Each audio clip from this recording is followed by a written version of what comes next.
G'day Bomber fans, we've got some player ratings from Friday's game on Tuesday, sorry about that. We scraped over the line against the Eagles by 2 points. It came at a cost, obviously Sam Draper is out for the year with that injury, but that did overshadow some really good performances that not many people are talking about because of that injury, but also some poor performances that may warrant a tiny axe swing. We'll talk about that on Wednesday, the preview for that game, because there could be some changes made. But yeah, really, really interesting player ratings video today because there's some high scores and there's some low scores. And again, I feel like I should say this when I do give players low scores, but I'm giving them those scores because I expect more from them. I obviously like them if I'm giving them a low score because I think they should be doing better than what they are. And it's also why Merrett doesn't get a 10 every week because I kind of give it based on, not based on output, but what they should be getting. So yeah. I'm also watching the Easter Monday game, for any of you wondering. That is why I'm going to be losing attention sometimes. And Bailey Smith, he's got the Hawks fans riled up. Starting as always with Andy McGrath. I thought he was awesome. He was one of our best. He got 1 vote from me in the player votes. It was the combination of that defensive work that we all know, and that elite rebounding as well that you don't see as much as that defensive side of his game. So it was a really rounded performance. We'll start with the defense because some of those contests with Jamie Cripps were just not what a small defender should be doing. It was like Cripps was the key forward at times. The ball was just being plonked on his head, and it was a one-on-one contest between him and McGrath. And McGrath won everything. He was fantastic in the air. And just his ball use I thought was a lot better than usual, but just what he was doing with it. So 25 touches, rounding up to 500 metres gained, all those rebounds. He was maybe one of 2 or 3 defenders who can hold their head high and say that they were, consistently at the right level for the entire game. I thought plenty of our leaders were down, and I'll talk about that as well. But Andy, who, is often criticised for his leadership, I thought he was great for most of the game. So yeah, 8 out of 10 from our vice-captain. Big Sam Draper, oh boy. Yeah, what a horrible way to end such a good game. He was definitely one of our best before that injury. He probably would have been close to votes if he stayed on the park, and that's the annoying thing. He's been awesome this year, and he's been around the votes in pretty much every game. So yeah, really, really just tragic injury. You hate to see it. And it was annoying because he led the ground for defensive positioning. He was playing more of a back ruck role where he's usually up in the forward line more, but he was leading the ground for intercept marks. He was defending well for us in that back half. So that was the really annoying thing because you felt like he was evolving a bit more before the game ended, before his injury ended his season. So yeah, really annoying. He gets an 8 out of 10 for when he was on the field. I thought he was great, but yeah, just unfortunately that's the last time we'll see him this year. The Hawks are catching up. 49 to 39. Our captain, Zach Merrett, I thought for the first time all year he probably wasn't in our top 5, or 6 most effective players. I thought he was good, but he gets a 7, but his impact wasn't felt as much as usual. He wasn't grabbing the game by the scruff and completely owning it himself. He was just kind of playing well. It looked like early he was trying to shake unwanted attention. I think he was shifted up to the wing at one stage, a commentator said, which is, I don't know if that was true, but that it would explain the slow start because he just wasn't really involved. He had the 1 kick at quarter time. And as I said earlier, the leaders were really poor early. Merrett was included in that. I thought his first half was nowhere near his best. And although he rallied late, he was important after half time. I don't think it's enough to say he outdid or met his, lofty expectations. I reckon if you asked Merrett himself, he'd probably say he was below his best. I'm going to give him a 7 because, I feel like that's his base level for impacting a game. He had 7 clearances. He wasn't the most on the ground, and he had some tremendous efforts going both ways, so he was still great. But, just because it's Merrett, I think we give him a 7. If that's anyone else, probably we're talking, much higher. But because we know what Merrett can do, we're always a little bit harsher on him. I was thinking, do we just give Merrett 1 grade higher than what we give him just because, I feel like he is actually that good. But I guess he's as harsh on himself as I have been on him this year. So I think it makes sense like that. And I think a 7 is fair for this game. Benjamin Hobbs, the Hobgoblin. I'm going to give him a good mark. Good mark, Zach Guthrie. I'm going to give him a 6. Oh, bad kick. I'm going to just not look at my phone. All right, I'm going to give him a 6. I did think about boosting it. I was thinking that at his very best, I was actually happy with his performance. You're never really like thrilled with a 6, but I thought he backed up last week really well because of how important he was at his best. His attack on the ball was great, the 6 tackles, and his second quarter in particular was really important. Over half his touches for the game came in that term. He was doing really good things for us when others weren't, so credit to him there. I thought he really stepped up at an important time, which is always good for a young player. If we're grading the second alone, he's probably getting an 8. But there are 4 more quarters in a game of footy, so we're going to give the Goblin a 6. I think he keeps his spot in the team, and that is great. I didn't think he'd be staying in the team consistently, but he's played out every match, and he's been really decent in some of them. Maybe not to start, but these last 3 in particular, he's been solid. He brings us good tackling pressure at a minimum, which is just, great for his role. Because, look, we talk about him being a midfielder, but he really isn't that much. Oh, I thought that was a goal. Nic Watson. He really isn't that much of a midfielder the way he's playing for us at AFL level. So, yeah. 6 for Hobbs. Dylan Shiel, he's getting an 8.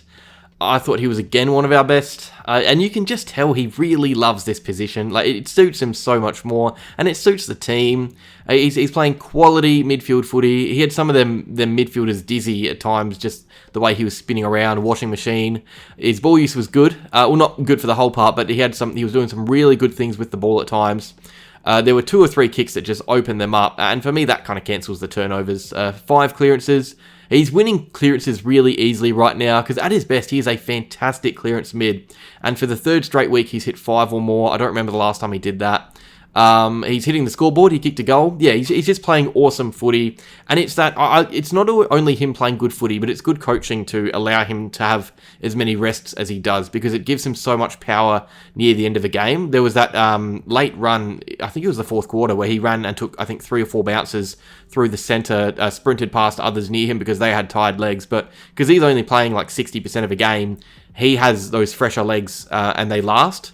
I don't know how sustainable that is for a full season, playing a player like that, but right now it's working, and that's all that matters. So, at the moment, it's good coaching, it's good playing, and just all-round good. 8 for Dylan Shiel. Isaac Kako. Probably is the worst game of the year so far, but I still thought that was passable. And again, I said this at the start of the year, and I was a bit worried when I said it, if it would actually ring true, but I said that it's good when a player bottoms out and they're still having an impact. And every time Isaac Kako hasn't hit the scoreboard, he's still had an impact. Even against the Eagles, I thought he was our best small forward. So yeah, for that to be his worst game of the year, that shows just how consistent and reliable he's becoming in just his 5th game. So that is awesome. And again, I think that is more impressive at times than kicking bags at a young age. So just, being consistent and reliable with your impact. And yeah, I mean, the 19 sprint efforts, I think he had the most pressure acts as well on the ground. He didn't have much of the pill, but when he had it, he was good. I love the way he lowers his eyes going inside 50. He never looks goals first. He's always looking about what's around in front of him, what's leading up towards him, and he hit a few targets doing that. Even those around him at times were bombing it up high into Peter, hoping he'd clunk it. But yeah, I thought Kako was really smart with his ball use, and he just looks like an AFL player. So he gets a 6. I'm keen for Anzac Day. That's going to be interesting because this is a young player who you just know would love a big occasion. Jade Gresham. It's never good when you're tactically subbed. That is always an indicator that you're not having the best of nights. And it was just a really down night for him. Everyone has bad games. And Gresham had a bad game. He had 5 touches, all of them were hand passes, and despite only going by hand, he still had the worst disposal efficiency in the team, so that is really not ideal. Yeah, I mean, I've heaped praise his way this year. I thought he's been great this year. He was great against the Hawks as the sub. He was one of our best against Port. But yeah, I just didn't see anything to like from that Eagles game, unfortunately. And the frustrating thing is, you could argue that he was subbed off before he could turn it around, because there were plenty of other players who were really struggling early, and then they turned it around late in the game. and Gresham didn't have the chance to do that like they did. So maybe he would have improved later, like the others, but he didn't have the chance. So, and that's just how footy goes sometimes. There's, not complaining about him being made the sub because I thought it was one of the right calls you could have made. So yeah, I'm going to give him a 3. I don't think he was completely hopeless. There's a reason why he wasn't subbed off before halftime, because he was still around. He was corralling, tackling, but yeah, I just thought it was probably his worst game of the year, unfortunately. I do hope he plays Anzac Day. I don't want to see him dropped because of this game, because he's been so impactful at his best. I think give him one more chance, and if he plays like this again, then bring in someone like Alwyn Davey Jr., who is performing well in the VFL. But yeah, I'd like to see him on Anzac Day, because from memory, did he play... I think he might have played a really good... I'm going to quickly check. Did he play... I feel like he was one of our best in Anzac Day last year, and I'm going to look really silly. I shouldn't have checked, because now if it's wrong, I have to tell you. If he didn't, I'm just going to say it's right anyway. Yeah, he was best on ground. Yeah, I knew it. Anyway, where am I? Who are we just talking about? Oh, Jade Gresham. Will Setterfield. Really good again. And his stats don't look amazing, but you could feel his impact. I thought he was one of our best, top 5 best maybe. He's getting a fair few votes from you guys. And also 2 games, 2 8s. He gets another 8, Will Setterfield. I just love the way our midfield looks when he's playing good footy in it. And hopefully he stays fit, because we do look a lot more rounded with him there. The only issue is he's struggled so much with his body, which has forced him into form slumps. So it's hard to know if he's going to last. But I really like seeing him playing good footy, because he does make us a better team. And the thing that's different this year is the way he's moving around the ground. I don't know. This has instilled some faith going into the Collingwood game, because I feel like he's really struggled with the speed of a game, especially late sometimes, and the speed of ball movement coming over his head. But the way he's moved around against Melbourne specifically last week, but also here, has been really impressive. So I'm keen to see how he goes against the Pies. I think that's a big game for him. Especially with Sada still waiting in the VFL too. He's just waiting for one of those midfielders to play a bad game. Jordan Ridley gets an 8. He was awesome. Waterman was all over us early, giving us a proper bath.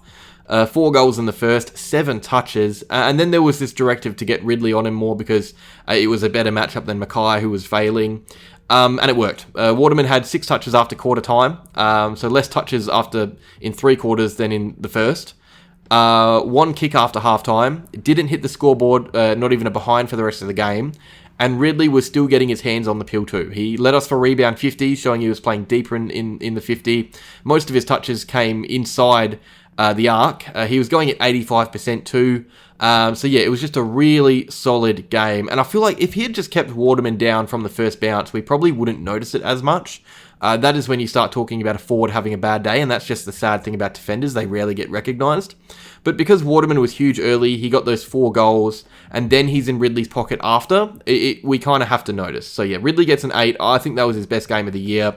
Great to see him out there playing good footy again. Hopefully he stays fit, because he makes us a much better team.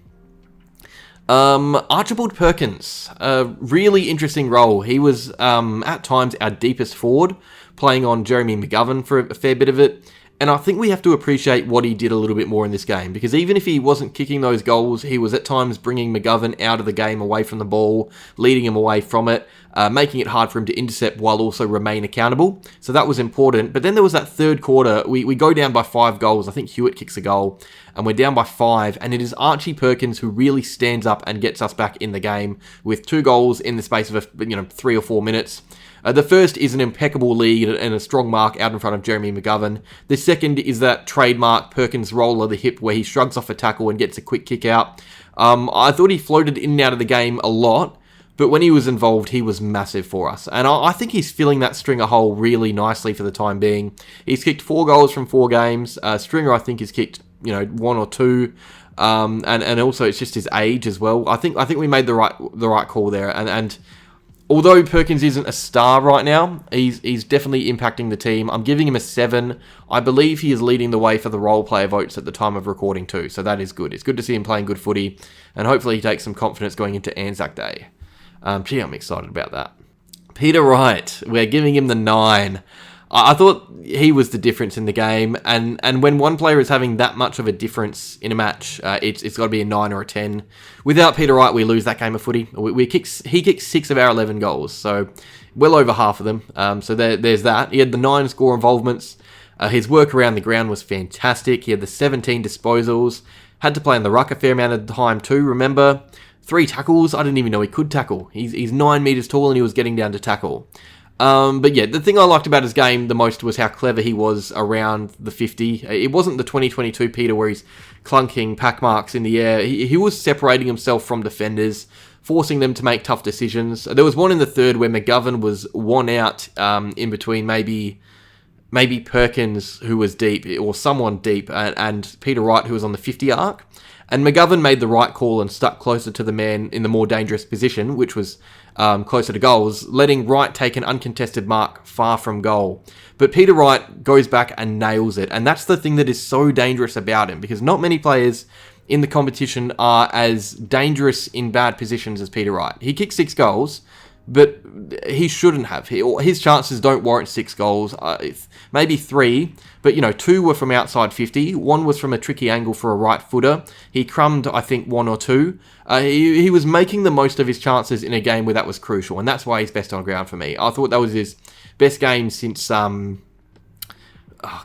Hawthorn 2022. I was going to say Carlton 2023, but in the bad 2022 season where he kicked like 7 goals against Hawthorn, this is probably his best game since then. So, yeah, he gets a 9. Let's see him go well on Anzac Day, because he's just very quickly become a very important player for our structure right now. Yeah. Archie Roberts. I mean, yeah, he just continues to impress. He had his odds slashed a bit for the Rising Star Award the last time I checked. If you're betting, I think he was down to $25 or something, which was like top 10. And it's probably going to go down after this game because stats don't, they base it off stats a lot of the time, and his stats don't look great. But us Essendon fans know how good he was again, especially in that first half. Because again, I'm gonna sound like a broken record, but the leaders weren't stepping up, and there were young players who were. And Archie Roberts was one of those young players. He had 13 touches at halftime. 4 intercepts. I believe he ended the game with a couple of clearances too. So yeah, not his very best work. He tailed off late, but honestly, thank God it wasn't the other way around, because if he wasn't playing well, or as well as he was at the start, that margin would have been a lot bigger. He was one of our better defenders to start the game. He was important. And when Redman and Ridley and everyone got going as the game went on, that's when he could kick up the feet and say, yep, I've done what I needed to do. Felix is going to give me a 7 for the game. Yeah. So yeah, really good again. Just keep doing what you're doing. Has he even played 10 games yet? Are we at 10 game watch? God, he looks like a 50 gamer already, or even more actually. He's really mature. Seymour, Sam Durham. He was good too. And this felt like one of those. I remember 2024 in the first few rounds. He was having these games where he would, just hyper-focused on his role and not really doing heaps outside of it, but it doesn't matter because he's still having such a big impact. I remember, there was one where he had, 18 touches and got 5 coaches' votes, which is really strange for a midfielder. That doesn't always happen. But this was another one of those games where he's just doing what he needs to do. The 19 touches, 8 contested, 5 clearances, but he's doing what he needs to do, not much else outside of that, but it doesn't matter because what he's doing, in his role is so important anyway. So he's getting a 7. I think we're going to see him play in that forward role a bit more when Caldwell comes back in a few weeks, and that's probably going to unlock his game even more. But at the moment, he's just an important midfielder for us while we're almost on our last legs. I guess Sartas is back, so, one more injury wouldn't kill us, but Sam Durham's been important in this little period for us with Caldwell and Parrish missing. Harry Jones, yeah, so I put the spotlight on him in the team selection video. I thought he needed a big game because Langford was coming back for Anzac Day, so he needed to cement his spot in the team, but I thought he really struggled. His work rate was good. He laid some great tackles at times, and he was spotted with the ball in D50 once or twice, despite mostly being up forward. So I guess he was using his tank well to be that presence around the field a lot, but he just wasn't really doing enough. He had the 9 touches. I think 5 of them were turnovers, so that was not great. I think he was lucky Gresham was also playing a poor game, or also maybe he was lucky that he had a fast start, because he actually had 8 touches at half-time, Jones, and then in the second half he didn't... he got 1 more disposal. I honestly forgot he was playing at times, and that's never great when, the ball comes down his way and you think, oh, Jones is there.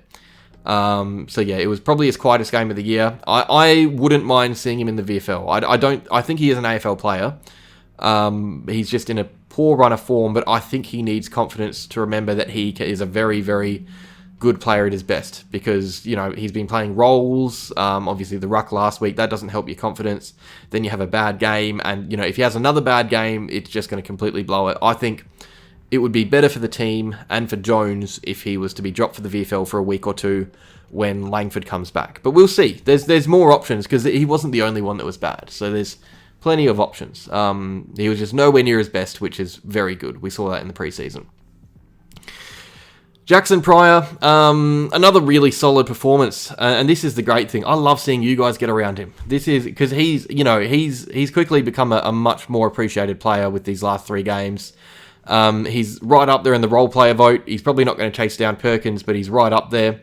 So fans are backing him. I thought he was strong in the air. We talked last week, we talked about how he needed to be clunking those intercept marks instead of double fisting, and he took, I think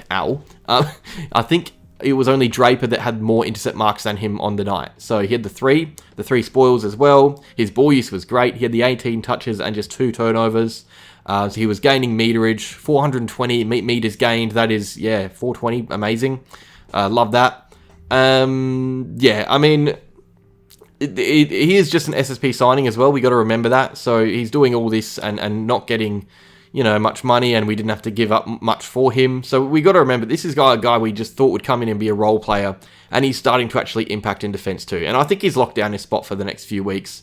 I don't really see who could be taking his place after a bad game or two.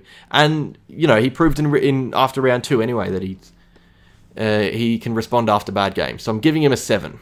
He's been good the last few weeks, which is relieving.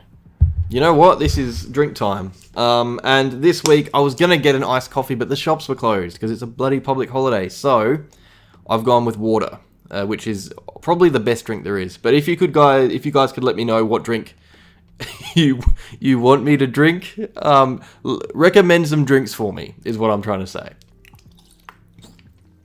Because the ice break was a good shout the first time. Mason Redman. So he was having a poor game. I don't know where that came from, because he's been playing really good footy this year. He was just having a bad day, I think. And when I speak about leaders underperforming, he was one of the main culprits. He was a bit leaky. There was one play where he just completely lost the flight of the ball and let his opponent take an uncontested mark inside 50. I don't know what happened. I was ripping my hair out because he was making mistakes before that too, which is just uncharacteristic, the amount of mistakes he was making. I thought he lifted as the game went on, so I'm bumping him up a tiny bit, and he was actually intercepting a little bit as well. Only Nic Martin had more for the night than him, so he at least lifted, but I didn't like that first half. I thought he would have hated it too. He looked all out of sorts. I don't think that's going to be a regular occurrence. I think he's going to bounce back. He was awesome last week, and he's been the week before as well. But yeah, he gets a 4. Wasn't very happy with that game, and I know plenty of you weren't either. I actually think this might be one of the more controversial ratings, because I saw some going off on Twitter who weren't happy with Redman at all.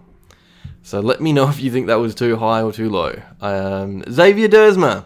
He gets himself a 7. He was my role player. But as I said in my review, I didn't even love his game with the ball in hand that much. He had plenty of it, but he was actually below his usual standard with his usage. He led us for turnovers with 7. He went at 41% by foot. So not great, but his attack on the ball and his work rate was first class. This is a guy you can just trust to be involved in the game, even when he's playing poorly. It felt like Jones and Gresham dropped their heads after early mistakes, and Duursma just kept grinding it out, and you've got to respect him for that. He was busy in defence. He had our 3rd most rebounds. He was getting in and under, putting his body on the line. That massive knock at the end of the game really sums him up, because... And it's funny, because there are plenty who were really surprised to see that part of his game when he came across. Maybe because I'm from Adelaide and I watched him at Port a fair bit, I kind of expected that level of intensity, but you'd never really talked about Duursma that much as that kind of player, or I guess he wasn't even really that known probably to the Vic teams. He was kind of a role player at Port, but we're seeing how important he can be to assist him here at Essendon. He's honestly, he's probably one of our better players. So yeah, he's going to be back for Anzac Day too, which is great because we need him. Those wings are going to be tested with those Collingwood players. They're very good runners. So yeah, Duursma gets a 7. Lionel Menzie. Look, even Messi has quiet days. I think the GOAT can't always be at his best. So Menzie was a bit down. He was around the play. You felt like he was there more than some of the other guys on the team. And again, he did make a few things happen with the pill. He had the 10 touches, but 4 involvements. So that's kind of going on track with what he's doing for most of the year. Kind of every 2 touch he's getting an involvement. He probably either should have kicked that goal late or passed it off. It kind of reminded me of Harry Jones against the Pies in 2022 as well? That might have been 2022 when he had that shot and then Jamie Elliott kicked that goal after the siren. Pretty different circumstances, but I think that late in a game you either have to own the moment and kick the goal or take even more time off the clock because lots can change. So that is a good learning experience for him. And I didn't think his pressure was horrible, but I didn't think it was good enough. I thought the only small forward providing us with repeat efforts and good pressure was Kako, and that is probably why the Eagles found it so easy to transition against us. Because, I thought both Gresham and Menzie were down in that regard. In fact, their pressure counts or pressure acts combined still don't add up to what Kako's did. So I'm going to give Menzie a 4. I just thought the Eagles were transitioning the pill too easily at times, and he wasn't doing enough with or without the ball really to warrant anything higher. If we lost, it probably would have been a lower score, but we didn't. So Lionel Menzie gets a 4. Nate Caddy, he was fine. I liked his craft. There were some good leads to draw attention away from the hot zone, which is always good. I like when they show those behind the goals camera angles because you can see how the forwards work when the ball's coming in off a lead. So that's great. And it's good to see a young forward be selfless like that because, he's a high-flying mark. He's a confident player, but he does the selfless things too for the team, which is good. He wasn't really involved that much. There were a few players who really struggled to get in the game, and Caddy was one of them.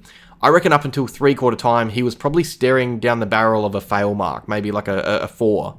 I reckon up until, three-quarter time, he was maybe even an option to be subbed again. But I really liked what he gave us in the 4th.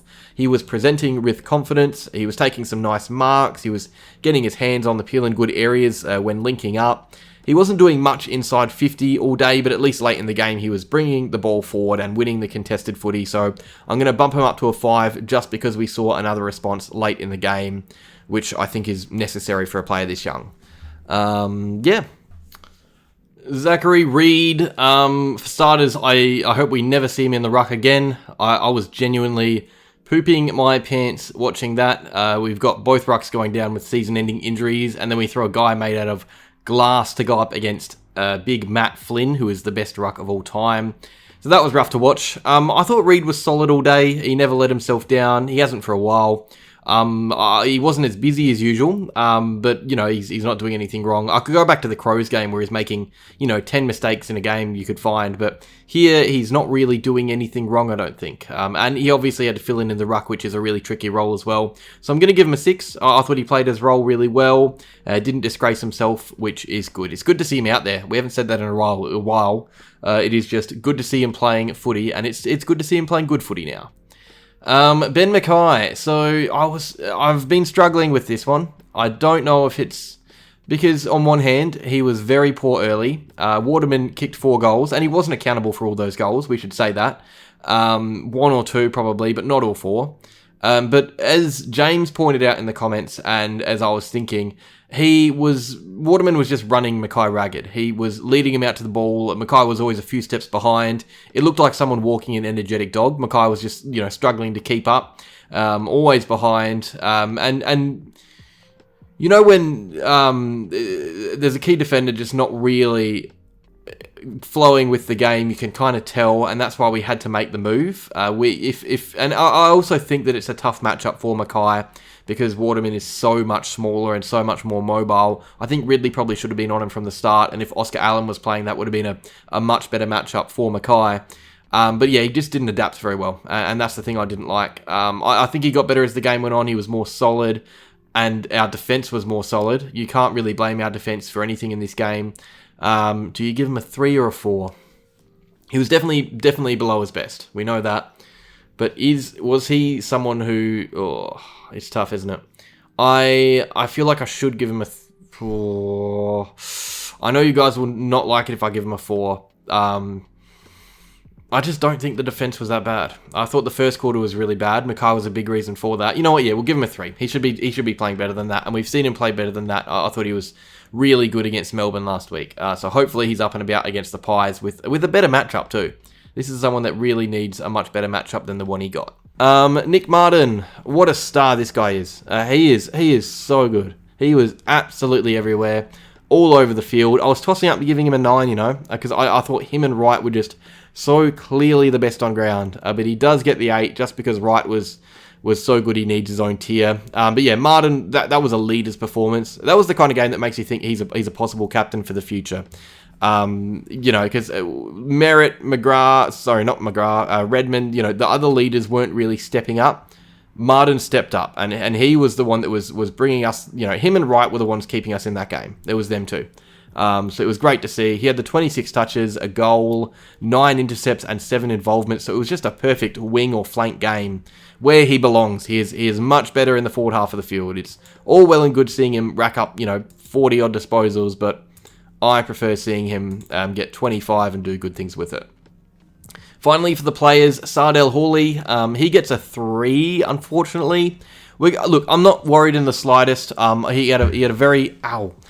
he just wasn't involved, and I think it is probably time to bring him back to the VFL so he can have a full game. I think he's already proven that he is AFL ready. He's had 2 games that are really good out of 3 to start his career. That is fantastic. But he is either going to play as the sub again this week, if he plays AFL, it's as the sub again, and I think it's more valuable to get him full games in the VFL for a bit. 2 or 3, 1 or 2 games in the VFL, see how he's going from there. If he's performing well again, bring him back as the sub, or even in the starting team if he earns it. But I don't want to see him as the sub again. I just think it's a tough role to be doing back to back to back. So I'm really not worried about his performance at all. It was bound to happen at some stage. He gets a 3, but yeah, again, far from worried. I think that is perfectly fine for a player in his 3rd game. And our and our coach, Brad Scott, he's going to get a 6. I thought we were exposed pretty early and forced to make changes on the run. We had to shuffle around our defensive structure too much after that slow start. And to be fair, the changes worked. The changes he made were good. But I feel like you shouldn't have to change that much against a team this low down the ladder. I think the Eagles made us sweat a bit, but also we look at the other games in the round and you see Melbourne beating Fremantle, Richmond beating Gold Coast. You know, the competition is tight. And it won't be long till West Coast gets a shock win against a team they shouldn't be beating. And we managed to hold on when they should have got their win. So I think I'm not worried about this performance at all. I think Scott gets a pass, obviously, because he won. It's not his best coaching performance, but far from an issue. I saw someone in the comments say that he was a coach, not a coach, and implied that we should look elsewhere because he doesn't know how to, which is funny after a 3rd win in a row. So yeah, that's that. That's the players and coach rated. Cheers for watching. Let me know what you think down below. Like if you enjoyed. Subscribe if you're new. And look, you guys haven't been updated in a while. I think the Hawks just kicked a goal, in case you're wondering. That's all I can tell you. And go Bombers.